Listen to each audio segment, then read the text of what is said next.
인천시가 부평 제3보급단과 507여단을 이전 재배치하고 비워진 토지를 개발하는 사업을 진행 중입니다. 하지만 민간 사업자가 나서지 않으면서 사업 차질이 우려되고 있는 가운데 지역에서는 사업에 대한 전면 재검토 목소리가 끊이지 않고 있습니다. 송유찬 기자의 보도입니다.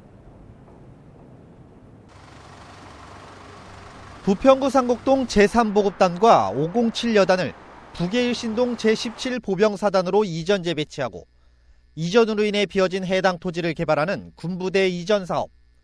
인천시가 이 사업을 진행하기 위해 지난해 7월부터 3개월간 사업에 참여할 민간 사업자를 공모했지만 신청한 업체가 없어 최종 유찰됐습니다. 사업성이 보장되지 않다는 것이 가장 큰 이유입니다. 이는 인천시가 구상하고 있는 개발 계획이 공동주택 개발 수익으로 부대 이전 방식으로 부동산 경기 악화, 고금리, 물가 상승 등 때문에 시장에서도 힘들다는 것을 증명하는 결과라고 볼 수 있죠. 인천시 역시 해당 사업의 어려움을 사업 설명회 당시 언급한 바 있습니다. 당시 시와 인천도시공사는 보도자료를 통해 부동산 불안과 PF 시장의 불안정 등을 언급했고 민간 사업자 공모 역시 어렵다는 현실을 인지하고 있었습니다. 특히 창원과 전주 등에서도 인천시가 추진하는 기부대 양회 방식으로 군부대 부지를 개발하려고 했지만 사업성 논란이 일기도 했습니다. 특히 사업 초기 사업비 마련이 가장 큰 걸림돌로 작용하고 있습니다. 비용은 약 6천억 원으로 사업 초기에 막대한 재원 투입을 요구합니다.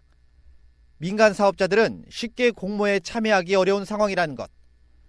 이에 지역에서는 사업 재검토를 요구하고 있습니다. 특히 주거시설이 아닌 기업이나 앵커시설이 들어서길 바라고 있습니다. 지역 주민들은 이제 우리 부평도 먹고 살 수 있는 먹거리들이 할 수 있는 기업이라든가 앵커 시설들이 들어와서 그 지역에 자리를 매겼으면 선다고 하면은 그 비율이 65%든 뭐 35%든 45%든 그건 인정하겠다는 거예요. 다만 계속적으로 이렇게 그 주거 시설이 들어오는 것에 대해서 이제 반대한다 이런 입장이고요.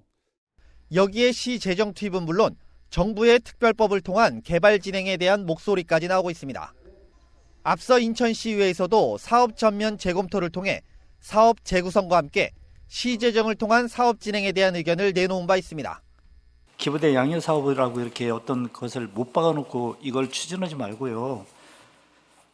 그런 비용들은 우리 인천시가 다른 부분을 통해서 이 재정 마련은 할 수 있다라고 저는 판단이 들고 지역에서는 이외에도 부지 전체를 녹지 공간으로 조성해야 한다는 의견도 나오고 있습니다.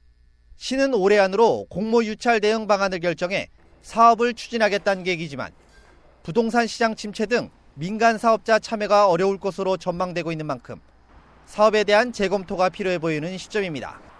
헬로티비 뉴스 송유창입니다.